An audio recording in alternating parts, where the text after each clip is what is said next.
+1 അല്ല +2 പോയെന്നുള്ള കാര്യം ഞാൻ തന്നെ മറന്നുപോയി.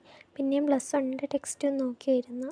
പിന്നെ +2ൻ്റെ ടെക്സ്റ്റ് ഒരു PDF ആദ്യം കിട്ടിയത് കറക്റ്റാണ്. എനിക്ക് ഒന്നും എടുത്തിട്ട് ശരിയാകുന്നില്ല. പിന്നെ രണ്ടാമത് നോക്കിയപ്പോൾ എനിക്ക് ഒരെണ്ണം കറക്റ്റ് കിട്ടി. അത് കണ്ടിട്ട് ഒരു തേങ്ങയും മനസ്സിലാകുന്നില്ല. എന്നൊക്കെയാണ് എനിക്കറിയാൻ മേലെങ്കിൽ ഇതെങ്ങനെയാകുമെന്ന്.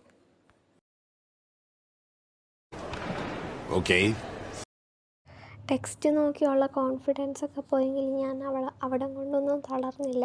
ഞാൻ പിന്നെ യൂട്യൂബിൽ ഒരു ചെറിയ ക്ലാസ് നോക്കി. ഇതെന്നാന്ന് നമ്മൾ അറിയണ്ടേ, ഇങ്ങനെ എഴുതി വെച്ചിട്ട് ഞാനത് നോക്കി. അപ്പോൾ എക്സാമിനറിന് ഒരു മണിക്കൂറിനൊരു ലൈവ് കിട്ടി.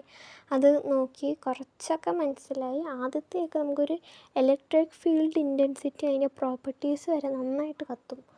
അത് കഴിയുമ്പോൾ തൊട്ട് കുറച്ച് പാടുണ്ട്. എനിക്കറിയാൻ മേല ഇതൊക്കെ ആദ്യമായിട്ട് കാണുന്നതിൻ്റെ ആയിരിക്കും എന്ന് തോന്നുന്നു. ഇതൊക്കെ കാണുമ്പോൾ എനിക്ക് ഇട്ടേച്ച് പോകാനും നോക്കും. പക്ഷെ വേറൊരു മാർഗ്ഗവും ഇല്ല. അതുകൊണ്ടാണ് ഇതിരുന്ന് പഠിക്കുന്നത്. നമുക്ക് ഇനി സ്കൂളുകാർ റെക്കോർഡൊക്കെ തരാമെന്ന് പറഞ്ഞു. അത് തന്നിട്ടില്ല. ഇനി അതെന്നാണോ തരുന്നത്. ഇനി സ്കൂൾ തുറന്ന് കഴിയുമ്പോൾ റെക്കോർഡ് കിട്ടുകയാണെങ്കിൽ നല്ലതായിരിക്കും.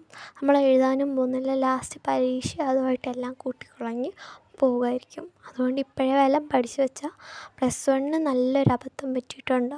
ആദ്യം തൊട്ടേ പഠിക്കാത്തതിന്. അതിൻ്റെ ഇത് +2 തിരുത്താമെന്നാണ് ഞാൻ വിചാരിക്കുന്നത്. പക്ഷെ അറിയാൻ മേല. പഠിക്കാൻ നോക്കിയിട്ടാണ് പഠിക്കാനായിട്ട് ഇരിക്കുമെങ്കിലും പക്ഷെ പഠിക്കാനാണ് തോന്നുന്നില്ല. ഭയങ്കര മടിയായിരുന്നു.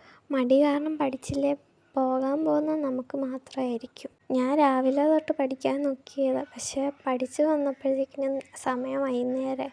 പിന്നെ വൈകുന്നേരത്തെ കഴിക്കാൻ പോയി. അങ്ങനെ കുറേ സമയം പോയി. 1 hour later.